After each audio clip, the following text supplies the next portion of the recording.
Olá e seja muito bem-vindo à 5ª temporada do podcast Alimentação Saudável. O meu nome é Mafalda Rodrigues de Almeida, sou nutricionista, fundadora da Love It e autora de 3 livros de receitas. Por aqui vamos falar sobre todos os temas quentes relacionados com alimentação, saúde e nutrição. Vou receber vários convidados que nos vão ajudar a falar sobre temas como saúde de uma forma simples, a desmistificar alguns conceitos que estão tão enraizados no nosso dia-a-dia e que parecem que complicam a nossa alimentação. Vamos falar sobre bem-estar, sobre técnicas importantes para a prevenção de vários tipos de doenças e, mais importante ainda, para a promoção da saúde. Quero que este podcast venha simplificar a alimentação e ajudá-la a ter as ferramentas para ter um dia-a-dia mais simples, nutritivo e completo. Olá e seja muito bem-vindo a mais um episódio do nosso podcast. Hoje vamos falar sobre mais um dos temas relacionados com saúde intestinal. Já sabe que esta é sempre uma das áreas que me apaixona e quando tenho um bocadinho gosto sempre de falar, até porque todos os anos saem mais ou menos uma média de 1000 estudos relacionados com a flora intestinal e o seu impacto na saúde. Portanto, como pode imaginar, é uma área que está constantemente em evolução, uma área que cada vez tem mais interesse em todo o mundo e onde nós percebemos que de facto vai impactar muito a nossa saúde no geral. E portanto hoje o tema é um bocadinho mais direcionado para de facto como é que o intestino impacta a parte imunitária. Uma das coisas que queria lembrar também é que esta é uma das áreas que eu trabalho mais em consulta e de facto aquilo que eu tenho visto muito é que as pessoas quando chegam à consulta vêm muito pelo desconforto intestinal, falam muito da questão da obstipação ou de terem a barriga inchada ou de não conseguirem ter boas digestões ou às vezes têm azia ou refluxo e portanto vêm um bocadinho perdidas porque correndo tudo bem, na maior parte dos casos isto acontece, já fizeram alguns exames e nos exames não está nada indicado como problema grave e portanto as pessoas não sabem exatamente o que é onde fazer para se sentirem bem, ou às vezes até têm um diagnóstico de gastrite, não há necessidade, de acordo com a opinião dos médicos, de fazer uma medicação constante e portanto as pessoas não sabem muito bem o que é onde mudar. E um bocadinho por causa disto e por ter tantos pedidos de ajuda nesta parte da saúde digestiva, foi por isso que desenvolvi um dos meus programas de acompanhamento em grupo, em que aquilo que nós fazemos no meu programa, no Reset Intestinal, é um acompanhamento durante 3 meses, em que a pessoa tem a sua primeira consulta, mas depois semanalmente estamos todos juntos no mesmo barco a fazer a implementação da dieta FoodMap. Temos também várias aulas gravadas com muitas das coisas, de informação condensada que eu não consigo ter tanto tempo para dar nas consultas e como a dieta FoodMap é uma dieta que a maior parte destas pessoas tem que implementar e que é tão difícil de implementar sozinho, ou tão difícil às vezes até mesmo no dia-a-dia, portanto eu não consigo fazer consultas com uma periodicidade muito curta por causa do volume que tenho e como nós temos os encontros semanais acaba por ser sempre uma forma de dar algum apoio. E para combatermos estas taxas de insucesso da implementação da dieta FoodMap, que são de cerca de 50%. Este insucesso não tem a ver necessariamente com o tratamento, porque é uma dieta, é a única dieta que eu gosto, na verdade. Falar assim, dieta normalmente é uma palavra que eu não gosto muito, mas de facto é a única dieta que está estudada com efeitos comprovados de tratamento dos sintomas. É sempre importante falar de tratamento dos sintomas. Porquê? Todas as pessoas que têm estes problemas de gastrites, de más digestões, todas estas pessoas que têm a flatulência excessiva, que têm algum desequilíbrio na flora intestinal, vão sofrer muito frequentemente da distensão abdominal, de alterações de trânsito, muitas vezes as diarreias, ou obstipação, ou alternar, e isso faz com que a implementação da dieta vá tratar os sintomas, não trata uma gastrite, não trata um síndrome do cólon irritável per se, não é? A pessoa não deixa de ter, e isso é muito importante em termos de gestão das expectativas. O que nós conseguimos, no fundo, aprender quando implementamos esta dieta FoodMap é que vamos, no fundo, primeiro dar uma oportunidade, removendo inicialmente uma série de alimentos, nós vamos dar uma oportunidade ao corpo de se regenerar e é muito importante também explicar que este ato de regenerar, este processo de tratamento não é feito sozinho, ou seja, uma pessoa que tenha síndrome de cólon irritável implementando puramente a dieta FoodMap não trata necessariamente uma hiperpermeabilidade intestinal ou uma disbiose que possa estar a acontecer naquele momento, ok? A única coisa que vai fazer é um alívio dos sintomas e é também por isso que muitas vezes há um insucesso na aplicação da dieta como deve ser, nos tais 3 meses que nós temos que fazer, porque se a pessoa estiver sozinha e não tiver iniciado ao mesmo tempo que retira os alimentos, começa a tratar também a sua mucosa intestinal, quando volta a tentar implementar, não consegue digerir os alimentos.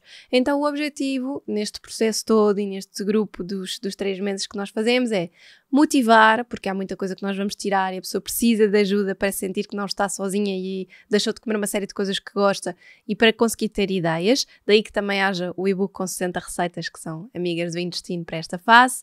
Temos a questão das aulas que ajudam a explicar, e isso para mim é muito importante, que a pessoa perceba porque é que está a fazer aquilo e qual é que é o objetivo que vai ter.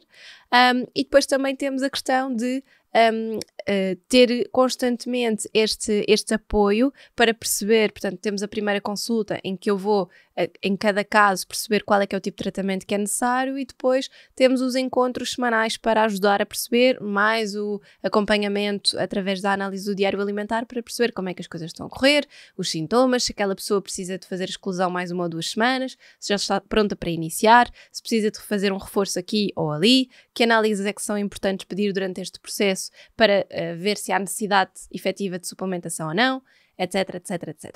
Ou seja, durante este programa do Reset Intestinal, nós fazemos aqui, de facto, um acompanhamento quase 360, com motivação, com prescrição de tratamento e também com a parte prática das receitas, para que saiba exatamente o que é que há de fazer.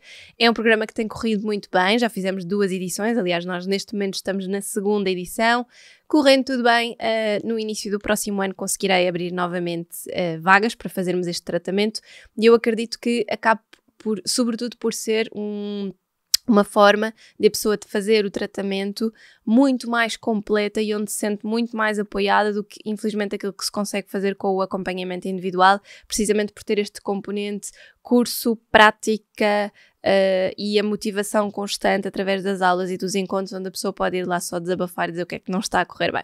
Se tiverem interesse, mantenham-se atentos, porque, em princípio, no próximo ano conseguirei abrir novamente vagas para o processo.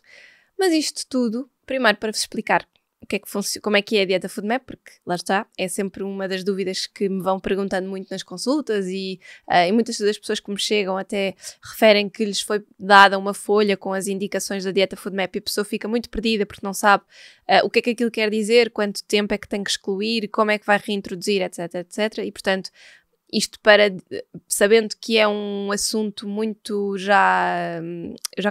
acho que começa a ficar um assunto muito banalizado, no sentido de ser muito popular falar-se disto, para perceberem os prós e contras e de facto se faz sentido ou não a pessoa fazer. Qualquer pessoa que tenha estes sintomas, distensão abdominal, cólicas,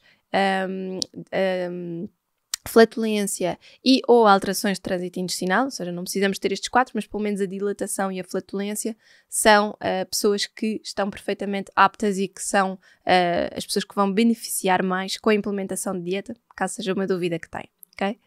Falando então da questão da imunidade especificamente. Então, uma coisa muito importante a perceber e voltamos aqui um bocadinho quase a uma lição de anatomia na parte do intestino, é que de facto cerca de 70%, 80% das células do nosso sistema imunitário estão localizadas ao longo da parede intestinal. Isto significa que o nosso sistema imunitário tem uma ligação muito próxima com o intestino. Se pensarem que tudo o que nós comemos traz uma série de componentes que podem ou não ser tóxicos para o nosso dia-a-dia, não é? O intestino é um canal onde é normal que o sistema imunitário esteja muito concentrado, porque ele vai ter todos os dias que metabolizar muita coisa. Depois temos também aqui na parte das vias respiratórias, um bocadinho espalhado também pela pele, mas pensem, são os canais de entrada de possíveis toxinas e, portanto, onde nós temos que ter alguma concentração imunitária. Como temos tantas células do sistema imunitário associadas aqui à nossa parte intestinal, o que é que acontece se o nosso intestino não estiver bem? Há um fenómeno na parede do intestino que é, eu costumo explicar que é como se fossem ímãs, não tanto puzzles, porque elas não encaixam necessariamente, mas é como se elas fossem ímãs, ou seja, as nossas células da parede intestinal estão todas ligadas umas às outras.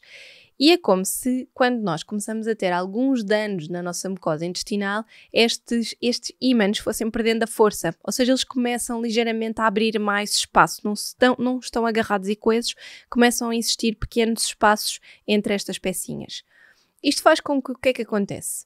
Imaginem, quando nós temos uma digestão de um alimento no estômago, este alimento é como se fosse um colar de contas. As enzimas digestivas no estômago vão cortar estas continhas em pedaços mais pequenos e, portanto, nós, quando a digestão é feita de forma correta, quando nós temos quantidades de enzimas e todas as enzimas que precisamos, aquele colar de contas foi partido em contas individuais. As contas individuais chegam à nossa barreira intestinal e estão prontas para passar, porque como são muito pequeninas, estão prontas para passar através da nossa barreira intestinal, não é? Portanto, elas vão ser absorvidas para a nossa corrente sanguínea. Quando estão ali em contacto, quando passam pelos nossos ímãs da parede intestinal, o sistema imunitário olha para elas, é quase como se fosse aquele reconhecimento do cartão de cidadão ou do passaporte nos aeroportos, valida que aquele alimento é um alimento ou uma molécula, neste caso, que consegue conhecer e diz, ok, podes entrar para este corpo, eu sei o que é que tu és, podes entrar. Se nós tivermos algum tipo de dano na parede do estômago, por exemplo, imaginem que temos uma gastrite ou já tivemos a infecção por Helicobacter, o que é que vai acontecer? Aquele colar de contas, como há algumas lesões na mucosa do estômago, há as chamadas dispepsias, portanto nós não conseguimos produzir quantidade de enzimas que gostaríamos, ou que seria normal, e o que vai acontecer é que aquele colar de contas, em vez de ser partido em contas individuais, se calhar está a ser partido em duplas ou triplas ou quadras, o que for.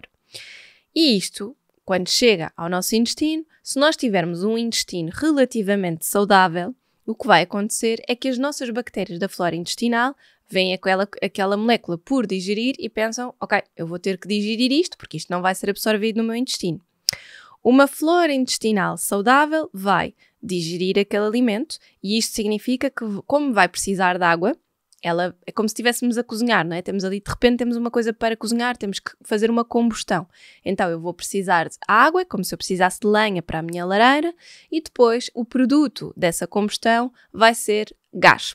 Então, quando nós estamos a fazer digestão de alimentos na zona do intestino delgado, alimentos que não foram digeridos no estômago, que não foram bem digeridos no estômago, imaginem, pela ausência das enzimas, nós vamos reter mais água no intestino e produzir mais gases.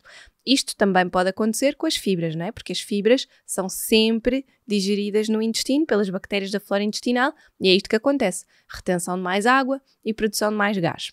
Então, porque é que as fibras acabam por ser boas para a saúde intestinal, para a produção das fezes, não é? Para ter um trânsito intestinal regular? Porque retêm um bocadinho mais da água, hidratam as fezes, não é? E ajudam a formar um bolo fecal ao longo do trânsito intestinal, ok? Portanto, pensem, nesse caso é bom. Mas então, voltamos para aqui, não é? Retenção de gás e a produção de gás e retenção de água. Se eu estiver a fazer constantemente digestão de alimentos com estas questões, ou se eu tiver algum desequilíbrio na minha flora intestinal, o que vai acontecer é que eu estou a fazer uma produção excessiva de gases pela digestão das fibras. Por exemplo, se eu tiver uma clássica SIBO em que eu tenho um sobrecrescimento de bactérias que fermentam fibras, por exemplo, eu vou estar a produzir muito mais gases sobre a digestão daqueles alimentos, ou vou ficar muito mais sensível àqueles alimentos que estou a ingerir e isso vai fazer com que eu retenha muito mais água. Então, o que é que acontece? Esta distensão abdominal e esta questão da flatulência e até às vezes as questões das diarreias vão acontecer porque eu não estou a fazer bem digestão no estômago ou porque eu tenho desequilíbrios na flora e não estou a conseguir digerir bem as fibras. E isso significa que eu estou a produzir gases em excesso e a reter água em excesso, ok? É por isso que aparecem, assim, normalmente, de forma genérica, estes sintomas. Se, por outro lado, eu até tenho uma boa capacidade de digerir os alimentos no estômago, mas eu começo a ter alguns desequilíbrios na minha flora intestinal, aquilo que vai acontecer é que estes desequilíbrios levem a que as minhas células, portanto os meus ímãs, comecem a ficar cada vez menos coesos, menos fortes. E então isto vai levar a quê?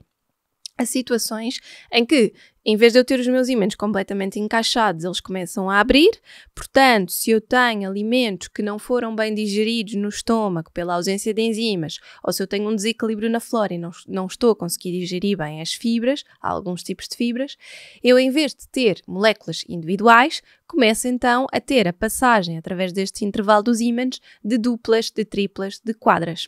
Então isto significa o quê? Que quando estas duplas de moléculas chegam à nossa barreira de sistema imunitário que está ali coladinha à parede do intestino, o que vai acontecer é que o sistema imunitário tem a leitura do seu passaporte e não consegue entender o que é aquela dupla. Simplesmente porque é como se eu tivesse um casal que submete um passaporte em conjunto, não é? Normalmente isto não existe, nós temos passaportes para cada pessoa, não é? E é isso que o sistema imunitário está habituado. Mas de repente ele tem que fazer a leitura de um casal ou de uma família inteira. Ele não reconhece. Portanto, ele vai mandar estas moléculas ali para a salinha e sinalizar como isto é uma pessoa estranha, eu não estou habituada a isto.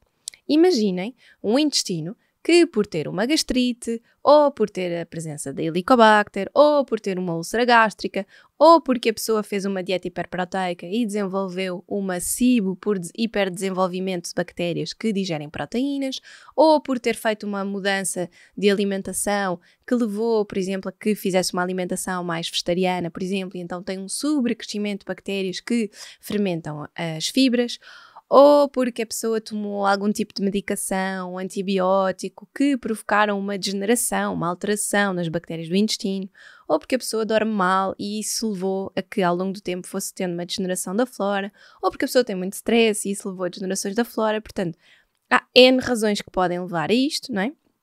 Mas nós desenvolvemos aquilo que se chama hiperpermeabilidade intestinal. É suposto o nosso intestino não deixar passar praticamente nada, mas de repente estas células vão abrindo e nós começamos a deixar passar muito mais coisas que estão constantemente a sinalizar o sistema imunitário como invasores, como atacantes. O que é que isto faz? O nosso sistema imunitário está constantemente em esforço e constantemente a sentir que está a ser invadido. Ele entra quase numa espécie de uma guerra. Então isto significa que nós começamos a ficar cada vez com uma sensação de mais peso, mais cansados, sem energia, sentimos-nos drenados, porque está tudo focado no nosso corpo em ajudar o nosso sistema imunitário a lidar com aqueles invasores, com aquela inflamação. Não é? Além disso, nós começamos a não conseguir metabolizar e absorver tão bem os nutrientes e começamos também a ter um excesso de toxinas, não é? Porque não são só alimentos que estão mal digeridos que entram em contacto com o sistema imunitário, são também todas as toxinas e subprodutos de algumas bactérias que nós vamos ingerindo e que o nosso corpo normalmente consegue expulsar, mas que numa situação em que a barreira intestinal não está fortalecida, de repente estão a passar para a corrente sanguínea. E de repente o nosso corpo entra ali num loop de invasão e de stress e de estar constantemente em guerra e sente-se completamente exausto e parece que não consegue lidar com aquilo que seria todo um processo normal. E nós começamos a sentir que estamos a ter uma alimentação perfeitamente igual àquilo que sempre tivemos e de repente não estamos a sentir-nos bem, não temos energia, estamos drenados, o nosso sistema digestivo está todo embrulhado, estamos constantemente com a barriga inchada ou com cólicas ou até com dores, ou de repente temos diarreias e não percebemos porquê, ou temos obstipação e não percebemos porquê. E então, no fundo, esta questão da hiperpermeabilidade intestinal leva, na maior parte dos casos, a que existam doenças que vão surgindo por aqui, por causa desta questão do nosso sistema imunitário estar constantemente sob quase um ataque, não é? E é por isso que existe uma ligação tão direta entre o intestino e as doenças autoimunes, porque há aqui uma grande pressão sobre o nosso sistema imunitário para lidar com isto. Claro que as doenças autoimunes são muito mais complexas do que isto, mas eu, como sabem, gosto sempre de falar numa linguagem que seja perceptível para todos e eu gosto sempre de fazer entender as coisas, ainda que às vezes falando como se estivesse a fazer analogias para crianças. Mas a verdade é que eu sei que nós não somos todos de ciências e às vezes é mais fácil perceber isto como numa linguagem mais simplista. Portanto, perdoem-me as pessoas técnicas e que são super pró em doenças autoimunes, mas para conseguir explicar este conceito de uma forma que todos consigamos entender, vai ser assim que eu vou tentar explicar. Ou seja, as doenças autoimunes vão ter uma probabilidade muito maior de se expressar nesta situação de hiperpermeabilidade intestinal. Por exemplo, eu na minha família, portanto, tanto a minha mãe como a minha avó, têm uma doença autoimune que se chama espondilite anquilosante e elas têm expressas no seu código genético e têm os sintomas ativos. Eu lembro-me de haver uma altura em que fui ao médico também para fazermos um estudo e eu tentar perceber se eu tenho também a probabilidade de vir a desenvolver essa doença e tinha alto risco de desenvolver também. E lembro-me na altura o médico me dizer uma coisa que sempre fez muito sentido para mim e que eu tento seguir à risca o mais possível, mas que nem sempre consigo, que é: Mafalda, se tu conseguires manter sempre o teu organismo o mais protegido possível, se te portares bem a nível de estilo de vida, fizeres uma boa alimentação, conseguires descansar, fizeres exercício, cuidares de ti e da tua saúde mental, tu vais conseguir basicamente passar uma vida inteira sem teres nenhuma expressão desta doença. Se tu, por outro lado, descurares, andares extremamente cansada, se não dormires bem, se te alimentares de forma errada, se consumires muito álcool ou se fumares, etc., podes vir a ter uma alta probabilidade de desenvolver esta doença autoimune. E eu vejo aquilo que a minha mãe e que a minha avó, volta e meia, acabam por sofrer com esta doença, portanto aquilo para mim encaixou-me ali numa peça fulcral. Ou seja, para mim, o intestino e a imunidade são duas coisas que eu valorizo muito. E são duas coisas que me fazem sempre, constantemente, estar a estudar e a valorizar e a procurar mais e a tentar perceber como é que nós podemos melhorar. Porquê é que eu digo que nem sempre consigo fazer o meu melhor? Porque, obviamente, tenho stress, não durmo bem, sobretudo depois de ter sido mãe. Não dá para dormir tão bem como eu gostaria. Às vezes ando muito cansada. Há dias em que eu sinto mesmo muito acelerada e tenho que me obrigar a fazer coisas que me ajudem a desligar. Às vezes até os podcasts, porque gosto muito de ouvir podcasts sobre marketing, negócios, etc. Isso põe sempre a nossa cabeça a fervilhar. E às vezes obrigo-me a ouvir só podcasts de entrevistas super básicos. Mas isto pode parecer uma coisa muito pequenina, mas é verdade. A chegar a casa depois de ir buscar as miúdas e pôr o telemóvel de lado, não mexer mais no telemóvel até se calhar elas já estarem a dormir e eu se calhar se me apetecer vou ver as redes sociais, obrigar-me a ter esses momentos, porque acho mesmo que nós temos que conseguir proteger a nossa saúde mental para conseguirmos proteger também a nossa imunidade. E às vezes quando falamos de sistema imunitário, esta parte pode parecer que é um bocadinho aleatória, mas não é, porque como veem, stress a mais leva a desequilíbrios na flora intestinal que levam necessariamente a desequilíbrios no nosso sistema imunitário, ok? Então, muito importante. Claro que as doenças autoimunes são quase assim o epítome do problema imunitário que nós estamos a falar, não é? Que vão desequilibrar aqui uma série de outros processos que são muito difíceis de diagnosticar, pelo menos de saber exatamente qual é, que dão muito trabalho, que podem ter fases mais críticas e outras mais calmas, mas são de facto doenças que são muito chatas quando nós de facto temos este diagnóstico.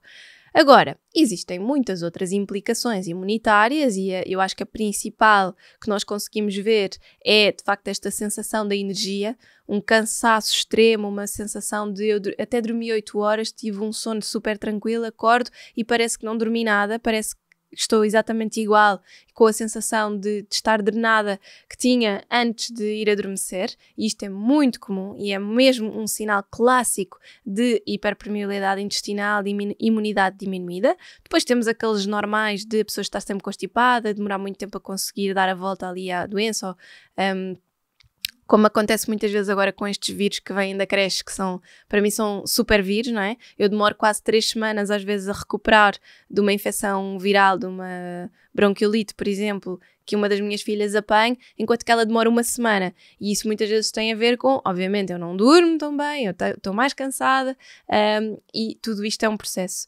Portanto, são situações em que nós percebemos que a nossa... de antes nós não nos constipávamos tanto e de repente estamos muito mais frágeis. Isto são tudo sempre sinais de que a nossa imunidade está assim mais diminuída.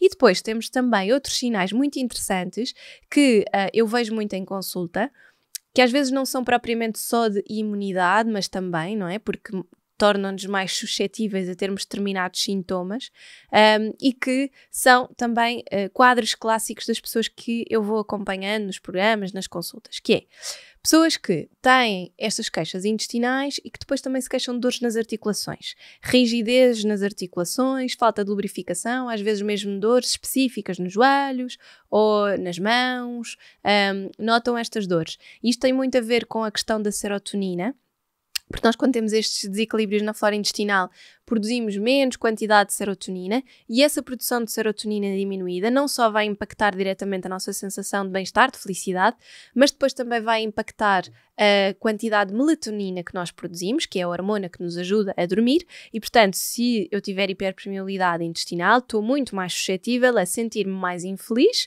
ou não me sentir tão bem, e também a dormir menos bem, porque estou a produzir menos quantidade de melatonina. Isso significa também que ao produzir menos serotonina eu vou ter menos capacidade de lubrificação das minhas articulações e mexe com uma data de outros processos, mas a verdade é que há uma ligação direta aqui entre este processo da serotonina, melatonina e as articulações. Então, houve um estudo até muito interessante, já não sei se foi 2023 ou 2022, que mostrou que 80% das pessoas que tinham síndrome de cólon irritável tinham algum tipo de queixa osteoarticular.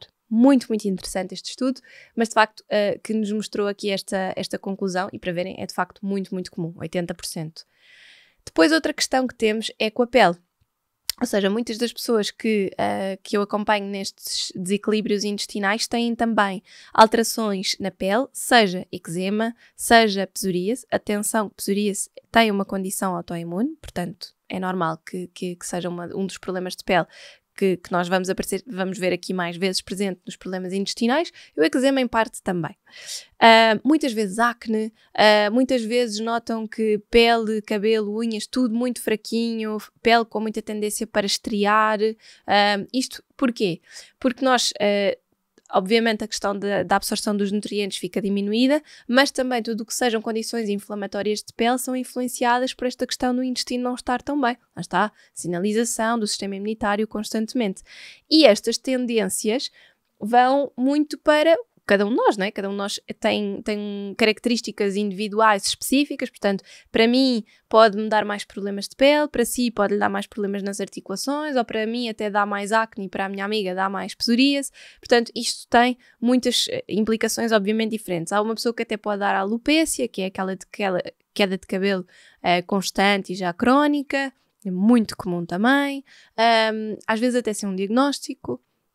E, portanto, isto depois tem várias implicações. E há também uma outra implicação grave, que eu acho que se fala pouco, mas como o meu podcast é sobretudo mulheres, eu gosto sempre de reforçar, e eu pergunto muitas vezes nas consultas como é que são os ciclos menstruais. Quando eu tenho nas consultas pessoas que vêm com estas queixas intestinais todas, eu gosto sempre de perceber como é que são os ciclos.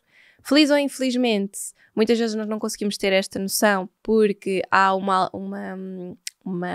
hormona qualquer ou uma regulação hormonal através da pílula, dos DIUs, etc., que não nos permite ter uma perfeita noção de como é que as coisas são, só permite, por exemplo, que a pessoa sinta que tem mais ou menos dor, mas quando as pessoas têm muitas dores menstruais, muita TPM, eu consigo logo perceber que principalmente as dores estão associadas a estes desequilíbrios intestinais, e depois a questão da TPM geralmente está mais associada à resistência à insulina, que pode vir em parte através deste desequilíbrio intestinal, mas muito também vem das rotinas alimentares que a pessoa tem.